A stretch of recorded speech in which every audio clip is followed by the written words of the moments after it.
ഓണത്തിന് പോസ്റ്റ് ചെയ്യാൻ വേണ്ടിയിട്ട് കുറച്ച് ഫോട്ടോസ് എടുക്കാനുള്ള പോക്കാട്ടോ ഇത്. തിരുവോണത്തിൻ്റെ തലേന്നായിരുന്നു നമ്മൾ ഫോട്ടോ എടുക്കാൻ പോയിട്ടുണ്ടായിരുന്നത്. ക്യാമറമാൻ വേറെ ആരുമല്ല, നമ്മൾ തന്നെ കേട്ടോ. അങ്ങോട്ടും ഇങ്ങോട്ടും മാറും തിരിഞ്ഞും എടുത്തു കൊടുക്കും.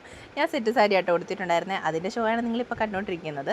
പോകുന്ന വഴിക്ക് നമ്മൾ കുറച്ച് മഞ്ഞപ്പൂക്കെ മേടിച്ചിട്ടുണ്ടായിരുന്നു കേട്ടോ. ഓണം വൈബിൽ കുറച്ച് ഫോട്ടോസൊക്കെ എടുക്കാമല്ലോ. അപ്പോൾ ഇതെവിടെയെങ്കിലും തൂക്കിയിടണമല്ലോ. അങ്ങനെ അതേ നമ്മൾ നമ്മുടെ സ്പോട്ടിൽ എത്തിയിട്ടുണ്ടായിരുന്നു. വീട്ടിൽ നിന്ന് അധികം ദൂരമൊന്നുമില്ല കേട്ടോ, കുറച്ച് ദൂരം പോയാൽ മതി.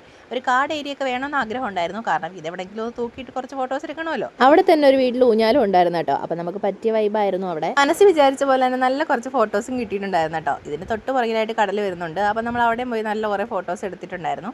നമ്മളൊരു 4:30 ആയപ്പോഴാട്ടോ പോയത്. അതുകൊണ്ട് വലിയ വെയിലില്ലായിരുന്നു, അത്യാവശ്യം വെട്ടം ഉണ്ടായിരുന്നു കേട്ടോ. അങ്ങനെ കുറച്ച് കഴിയുമ്പോൾ ബെൻസയ്ക്ക് നിന്ന് വയ്യാതായപ്പം അവൾ വണ്ടിയിൽ പോയി ഇരുന്നിട്ടുണ്ടായിരുന്നു. പിന്നെ ഞാനും അണ്ണനും അങ്ങോട്ടും ഇങ്ങോട്ടും മാറി തിരിഞ്ഞും ഫോട്ടോ എടുത്ത് കൊടുക്കലായിരുന്നു കേട്ടോ. അവിടെ ചെന്നപ്പോഴാട്ടതാ ഈ ഒരു സംഭവം എൻ്റെ കണ്ണിപ്പെട്ടത്. മുൾച്ചെടിയാണെന്ന് തോന്നുന്നു. ഇതിന് വേറെ വല്ല പേരും പറയുമെന്ന് എനിക്കറിയത്തില്ല. അറിയാവുന്നവരുണ്ടെങ്കിൽ കമൻറ്റ് ചെയ്യാൻ മറക്കണ്ട കേട്ടോ. അതിനകത്ത് നല്ല ഭംഗിയുള്ളൊരു പൂ പിടിച്ചിപ്പോൾ ഉണ്ടായിരുന്നു. ഈ ഒറ്റ ഒരെണ്ണം ഉള്ളായിരുന്നു കേട്ടോ. അങ്ങനെ ഫോട്ടോഷൂട്ടൊക്കെ കഴിഞ്ഞ് നമ്മൾ നേരെ വീട്ടിൽ പോയി. അപ്പോൾ ഇന്നത്തെ വീഡിയോ ഇത്രയേ ഉള്ളൂ. ടാറ്റാ.